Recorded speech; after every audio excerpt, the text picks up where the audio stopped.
Berdirinya Kerajaan Kota Waringin bermula dari perebutan kekuasaan di Kesultanan Banjar antara Pangeran Adipati Tuha dan Pangeran Antakusuma. Perebutan kekuasaan tersebut dimenangkan oleh Pangeran Adipati Tuha yang membuat Pangeran Antakusuma menyingkir dari istana. Setelah meninggalkan Kesultanan Banjar, Pangeran Antakusuma mendirikan Kerajaan Kota Waringin di Kota Waringin Lama pada tahun 1673. Pangeran Antakusuma menjadi raja pertama Kerajaan Kota Waringin yang berkuasa hingga tahun 1696. Dalam membentuk dan menjalankan sistem pemerintahan kerajaan, Pangeran Antakusuma dibantu oleh seorang mangkubumi bernama Kiai Gede. Namun pada masa kejayaan Kerajaan Kota Waringin, terdapat kebijakan dari Kesultanan Banjar yang mengakibatkan kerajaan ini diberikan kepada Belanda. Hal ini dilakukan sebagai kompensasi atas bantuan Belanda kepada Kesultanan Banjar dalam peperangan. Ketika kerajaan menjadi protektorat atau wilayah yang dikontrol oleh Belanda, Pangeran Ratu Imanuddin memindahkan ibu kota kerajaan ke Pangkalan Bun.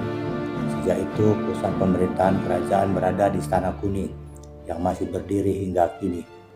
Ketika pengangkatan Pangeran Ratu Sukma Alamsah, terjadi penandatanganan kontrak politik berupa Korte Verklaring yang isinya perjanjian hidup berdampingan secara damai dengan Belanda.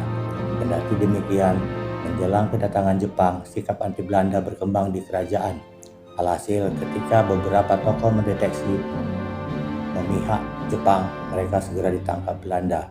Pangeran Ratu Anom Alamsah menjadi penguasa terakhir Kota Waringin karena setelah proklamasi kemerdekaan Republik Indonesia, status Kota Waringin menjadi bagian wilayah Negara Kesatuan Republik Indonesia. Adapun raja yang pernah memerintah di Kerajaan Kota Waringin ini, yang pertama adalah Pangeran Adipati Antakusuma, sedangkan yang terakhir adalah Pangeran Ratu Anom Alamsah. Dan peninggalan Kerajaan Kota Waringin ini adalah 1. Astana Al-Nur Sari, 2. Istana Kuning, 3. Meriam Bujang Palembang, 4. Meriam Beranak, 5. Keris Pangeran Adipati Antakusuma, 6. Keris Demung Silam, 7. Masjid Besar Kiai Gede, dan 8. Kompleks Pemakaman Kesultanan Kota Waringin.